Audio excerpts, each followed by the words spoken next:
Hello बच्चों, कैसे हो? कैसे चल रही है पढ़ाई? वर्कशीट बराबर चल रही है कि नहीं चल रही है? बिल्कुल लास्ट चैप्टर पे आ गए हम, है ना। लास्ट चैप्टर स्टीरियो केमिस्ट्री, उसकी सेकंड लास्ट वर्कशीट मान लो। इसके बाद एक वर्कशीट और आएगी और आपका वर्कशीट का जो हमारा प्रॉमिस था वो भी कंप्लीट हो जाएगा। तो आई होप साथ साथ में तुम पढ़ रहे हो, बराबर काम कर रहे हो, ठीक है। तो आज हमारी वर्कशीट नंबर 33 और टॉपिक है हमारा स्टीरियो केमिस्ट्री। टोटल 35 वर्कशीट से 2 वर्कशीट्स और आएंगी आपके पास इसके बाद में, ठीक है। तो चलो बच्चों स्टार्ट करते हैं। सो पहला क्वेश्चन है डिफाइन आइसोमेरिज्म, मतलब आइसोमेरिज्म किसे कहते हैं? तो मैं कह दूं आइसोमेरिज्म मतलब ऐसे कंपाउंड जिनका मॉलिक्यूलर फॉर्मूला सेम होता है ना। स्ट्रक्चरल फॉर्मूला डिफरेंट हो सकता है, फिजिकल प्रॉपर्टी डिफरेंट हो सकती है, केमिकल प्रॉपर्टी भी डिफरेंट होती है ना। उसे हम क्या कहते हैं? आइसोमर्स। और ये फिनोमिनन, ये जो घटना है उसे हम क्या कहेंगे? आइसोमेरिज्म। तो आपको क्या लिखना है? आइसोमेरिज्म क्या होती है? तो हम कहेंगे molecules having same molecular formula, या मॉलिक्यूल्स नहीं कहेंगे, कंपाउंड लिख देते, compounds having same molecular formula, compounds having same molecular formula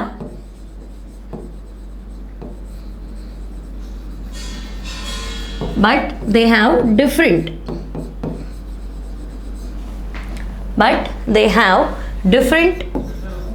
structural formula,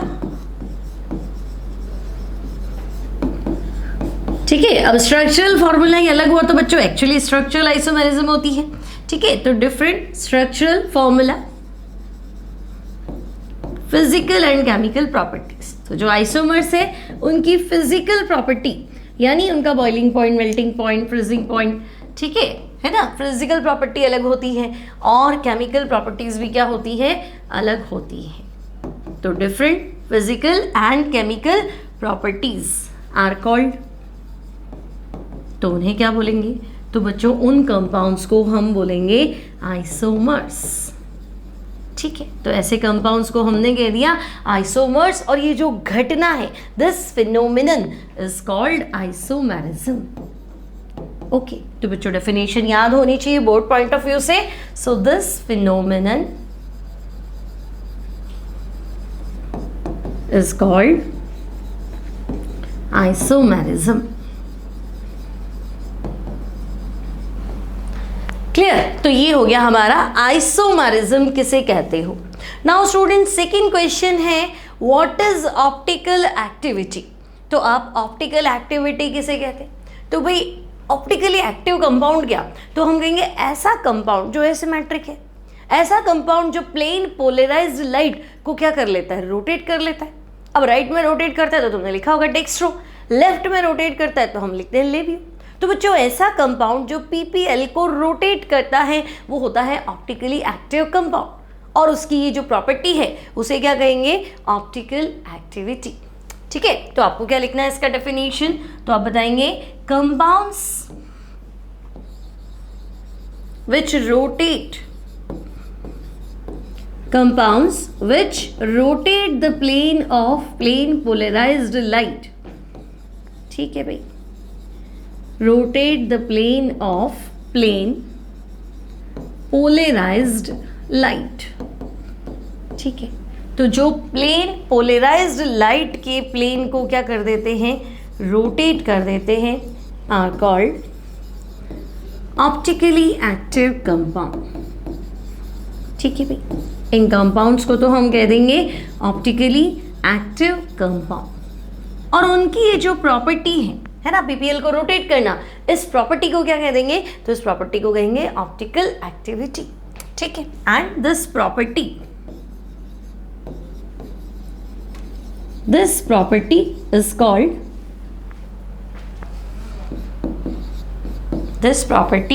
called optical activity. Okay भाई, ऑप्टिकल एक्टिविटी क्या है और ऑप्टिकली एक्टिव कंपाउंड्स क्या है? क्लियर? सिंपल से क्वेश्चन पूछ रहा है अभी तक, तो आगे बढ़ते हैं। What are the essential condition for optical isomerism. तो बच्चों एक कंपाउंड के लिए ऑप्टिकली एक्टिव होने की सबसे इंपॉर्टेंट शर्त क्या है? तो हम कहेंगे कंपाउंड क्या होना चाहिए? एसिमेट्रिक होना चाहिए, है ना, कंपाउंड में कोई भी एलिमेंट ऑफ सिमेट्री नहीं होना चाहिए। अब एलिमेंट ऑफ सिमेट्री मतलब उसमें प्लेन ऑफ सिमेट्री नहीं होना चाहिए, उसमें एक्सिस ऑफ सिमेट्री नहीं होना चाहिए, सेंटर ऑफ सिमेट्री नहीं होना चाहिए, कंपाउंड टोटली एसिमेट्रिक होना चाहिए। अब तुम कहोगे हमें कैसे पता चलेगा? तो भी जो ऑर्गेनिक कंपाउंड है अगर उसके पास कायरल कार्बन है तो it will be optically active, है ना, और कायरल कार्बन नहीं है तो ऑप्टिकली इनएक्टिव। ठीक है, तो क्या कंडीशन है? तो हम कहेंगे for a compound to be optically active, अगर आप चाहते हो कि कंपाउंड जो है ऑप्टिकली एक्टिव हो, ठीक है, तो for a compound to be optically active it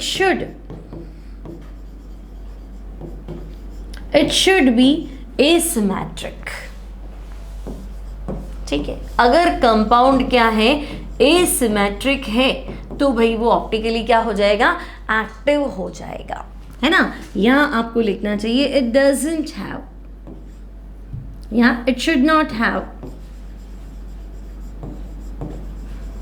it should not have any element of symmetry। ठीक है भाई, इसके पास कोई भी एलिमेंट ऑफ सिमेट्री नहीं होना चाहिए। ठीक है, लाइक POS कह सकते हो, प्लेन ऑफ सिमेट्री, COS कह सकते हो, centre of symmetry, axis of symmetry. ठीक है, तो हम कहेंगे inorganic compounds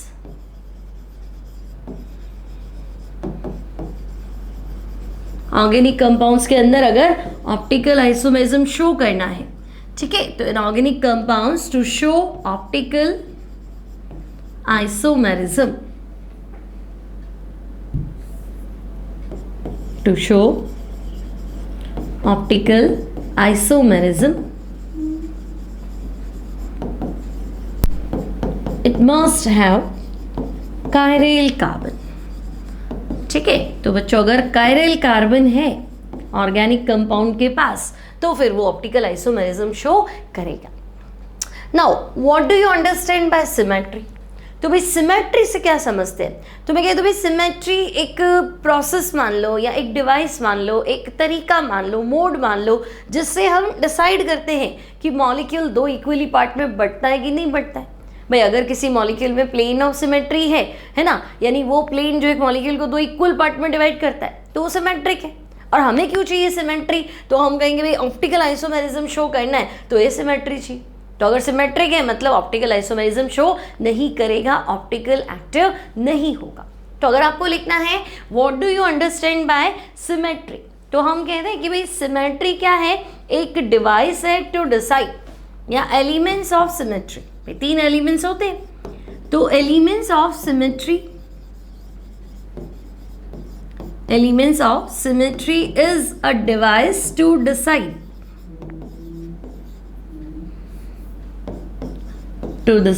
whether the compound is, क्या बताएगा? तो हम कहेंगे कि भाई हमारा जो कंपाउंड है क्या वो सिमेट्रिक है या फिर वो एसिमेट्रिक है। तो whether the compound is chiral or not। ठीक है ना, chiral मतलब ये सिमेट्रिक है, तो chiral और not। ठीक है, क्लियर। और एलिमेंट ऑफ सिमेट्री मैंने बता ही दिया आपको, plane of symmetry, center of symmetry and axis of symmetry. Okay, now mesoform is optically inactive. भाई तो मीसोफॉर्म को आप एक एग्जांपल लेके समझाओ।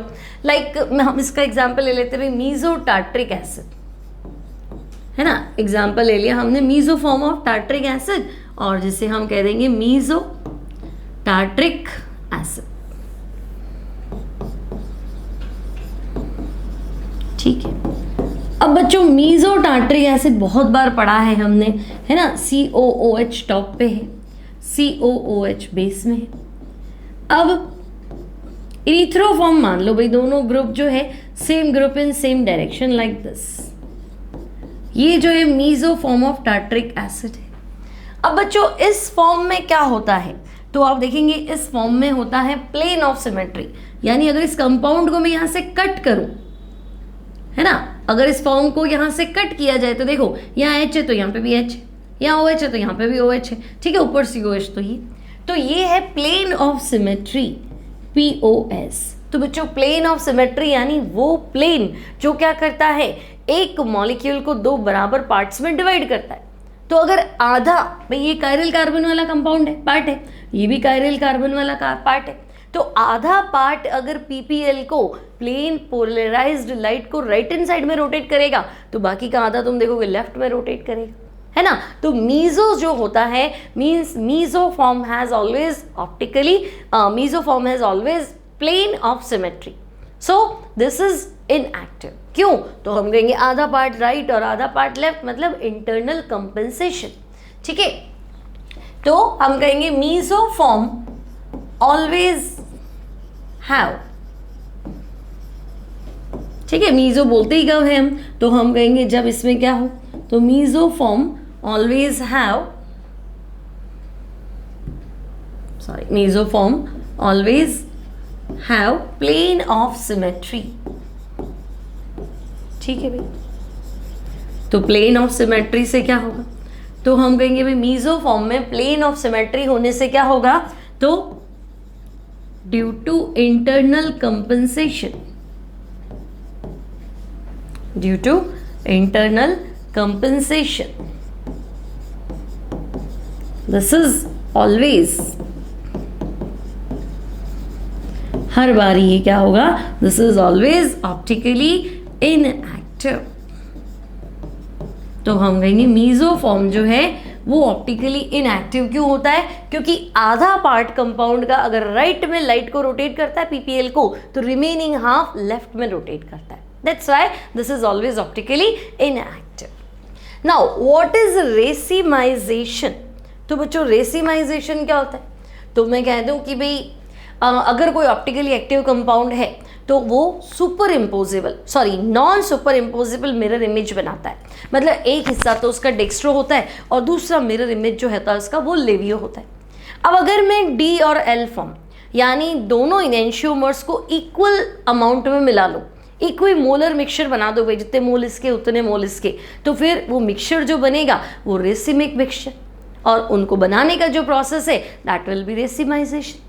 तो भाई 50% डेक्स्ट्रो 50% लेवियो अगर हो जाए तो हम कहेंगे रेसिमिक मिक्सचर। ठीक है, तो रेसिमाइजेशन क्या है, तो बच्चों हम लिखेंगे रेसिमाइजेशन मतलब equimolar mixture of two enantiomers. ठीक है,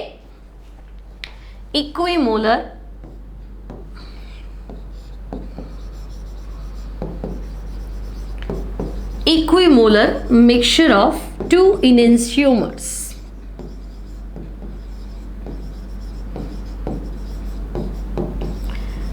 equimolar mixture of two enantiomers यानी कि D एंड L। ठीक है, ऑलवेज हैव क्या होगा, तो हम कहेंगे जीरो रोटेशन होगा, will always have zero optical rotation.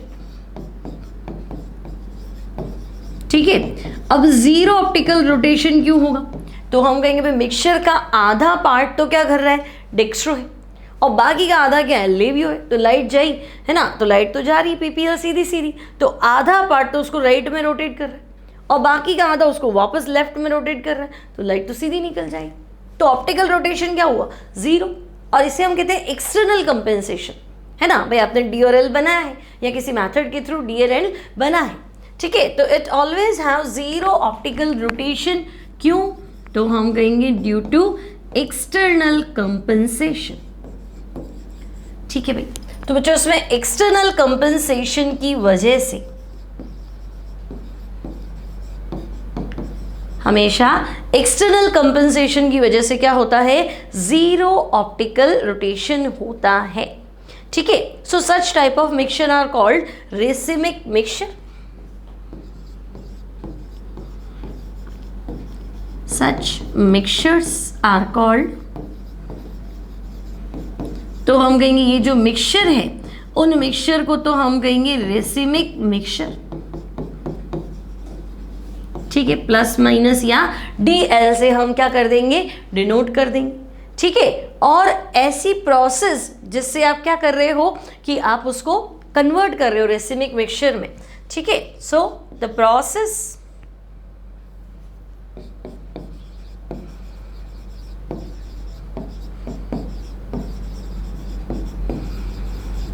To convert optically active, मान लो आपके पास D है तो आपने क्या किया, एग्जैक्ट आधे मिक्सचर को L में कन्वर्ट कर दिया, तो आधा D और आधा L, तो उसे क्या कह देंगे, रेसिमाइजेशन। ठीक है, so the process to convert optically active isomer into optically active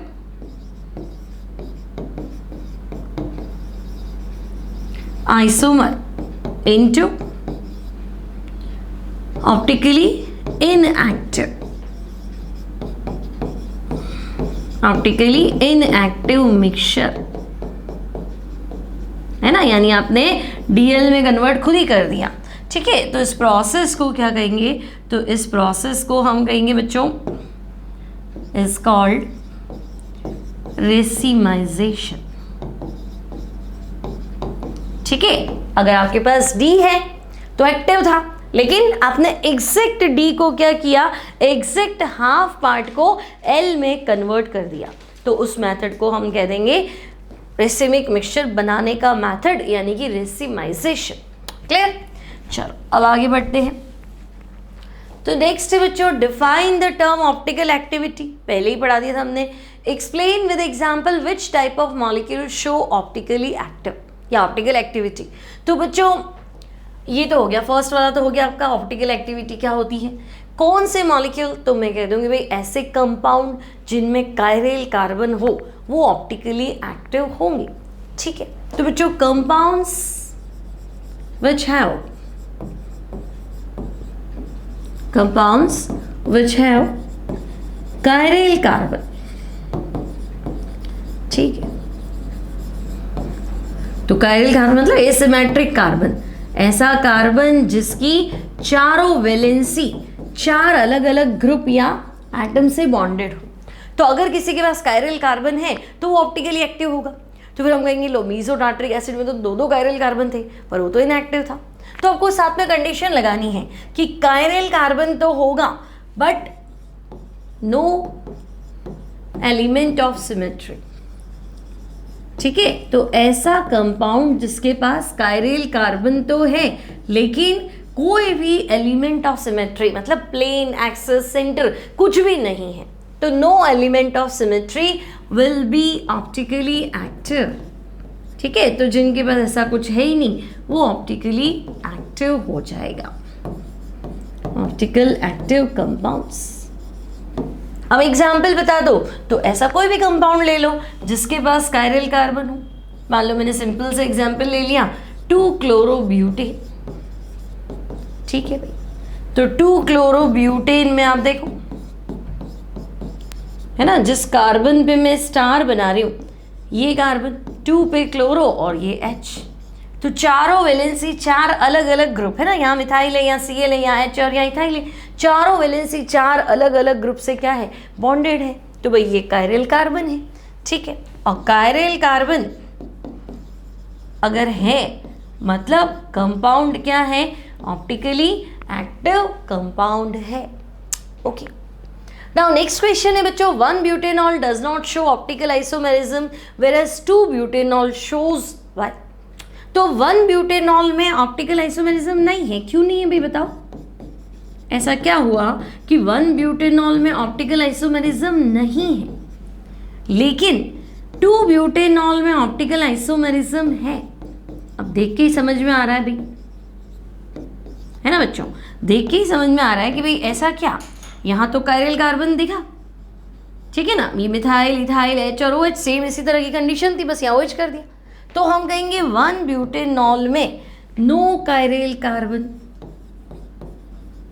तो भाई अगर कायरल कार्बन है ही नहीं, कंपाउंड एसिमेट्रिक नहीं है, कंपाउंड सिमेट्रिक है, तो फिर पहली शर्त ही थी कि कायरल कार्बन होना चाहिए, कंपाउंड शुड बी एसिमेट्रिक। तो हम कहेंगे इसमें कायरल कार्बन नहीं है।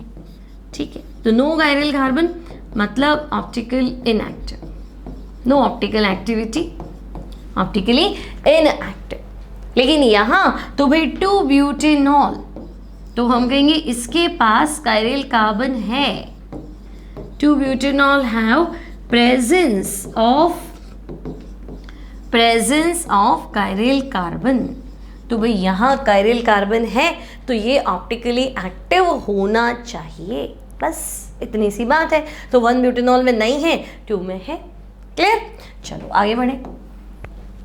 So what are necessary conditions for optical activity?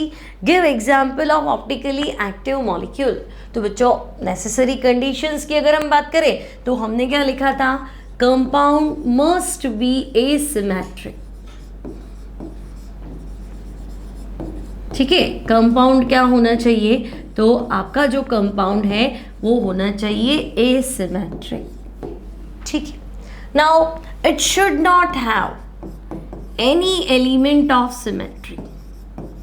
ठीक है, अगर आपको ऑप्टिकल एक्टिविटी शो करनी है तो कंपाउंड के पास it should not have any element of symmetry, कोई भी एलिमेंट ऑफ सिमेट्री नहीं होना चाहिए। अब एनी एलिमेंट ऑफ सिमेट्री, कोई भी सिमेट्री एलिमेंट नहीं होना चाहिए, लाइक तो हम कहेंगे इसके पास प्लेन ऑफ सिमेट्री नहीं होना चाहिए। ठीक है, it should not have plane of symmetry, it should not have centre of symmetry. ठीक है, ना तो प्लेन ऑफ सिमेट्री होना चाहिए, ना ही सेंटर ऑफ सिमेट्री होना चाहिए, और ना ही एक्सिस ऑफ सिमेट्री होना चाहिए। ठीक है, तब जाके हम कहेंगे भाई कोई भी एलिमेंट ऑफ सिमेट्री नहीं है, तब हम बोलेंगे हाँ अब ऑप्टिकली एक्टिव कह सकते हैं। Okay, give example of optically active molecule. तो ऐसे बहुत सारे एग्जाम्पल अभी पढ़ा था, 2-क्लोरोब्यूटेन, 2-ब्यूटेनॉल, या आप लिख दो लैक्टिक एसिड। ठीक है, तो बच्चों लैक्टिक एसिड होता है 2-हाइड्रोक्सी प्रोपेनोइक एसिड। तो ये हो गया आपका प्रोपेनोइक एसिड 1 2 3 और हाइड्रोक्सी यानी OH, यहाँ बना दो स्टार। तो 2-हाइड्रोक्सी प्रोपेनोइक एसिड यानी लैक्टिक एसिड क्या है? ऑप्टिकली एक्टिव कंपाउंड है। ठीक है, तो ये हो गया आपके पास एक एग्जाम्पल, है ना। सो कंडीशंस क्लियर, एग्जाम्पल क्लियर। अब आगे देखते हैं क्या क्वेश्चन है हमारे पास। सो नेक्स्ट है interpret 2 optical isomers of lactic acid. तो भाई अभी तो हमने देखा था कि लैक्टिक एसिड के पास एक कायरल कार्बन है। ठीक है, तो बच्चों लैक्टिक एसिड के पास एक ही कायरल कार्बन है, मतलब तो हम कहेंगे ऑप्टिकल आइसोमर्स 2 हो जाएंगे, एक डेक्स्ट्रो और एक लेवियो। ठीक है, तो आपको बताना है इट हैज 1 कायरल कार्बन। ठीक है, इट हैज 1 कायरल कार्बन। सो क्या होगा? तो हम कहेंगे भाई इसमें एक कायरल कार्बन है, तो ये क्या करेगा? 2 फॉर्म बनाएगा, है ना। It forms 2 optically active isomers. तो ये 2 ऑप्टिकली एक्टिव आइसोमर्स बनाएगा, कौन से? तो हम कहेंगे भाई एक तो होगा D और एक होगा L, एक डेक्स्ट्रो रोटेटरी और एक लेवियो रोटेटरी, दोनों मिरर इमेजेस होंगे। ठीक है, तो आप लैक्टिक एसिड के 2 रूप बना दो, एक कायरल कार्बन, ये OH H CH3। ठीक है, और ये मिरर लगा के और मिरर इमेज बना दो। तो मिरर इमेज में क्या होगा? लेफ्ट राइट चेंज कर दो, ये मिथाइल है तो ये पहले बना दो, नाउ H एंड OH। ठीक है, तो बच्चों ये हो जाएगा D फॉर्म और ये हो जाएगा L फॉर्म। ठीक है, तो D फॉर्म तो हम कहेंगे डेक्स्ट्रो रोटेटरी, L फॉर्म तो लेवियो रोटेटरी। तो ये है 2 optical isomers of lactic acid. तो यहाँ कंप्लीट हो गई बच्चों हमारी शीट, है ना। अब स्टीरियो केमिस्ट्री भी अच्छे से आने लग गया होगा। ठीक है, बोर्ड पैटर्न में थोड़े सिंपल क्वेश्चन आएंगे, 3 या 4 नंबर का ही चैप्टर है आपके, तो ज़्यादा क्वेश्चन बनेंगे नहीं इसमें से, और जो अच्छे अच्छे क्वेश्चन है वो हमने ले लिए, है ना। अब 1-2 शीट और है, उसमें और अच्छे अच्छे क्वेश्चन जो रिमेनिंग क्वेश्चन है वो ले लेंगे। ठीक है, तो मिलते हैं नेक्स्ट शीट में। Till then take care and good bye.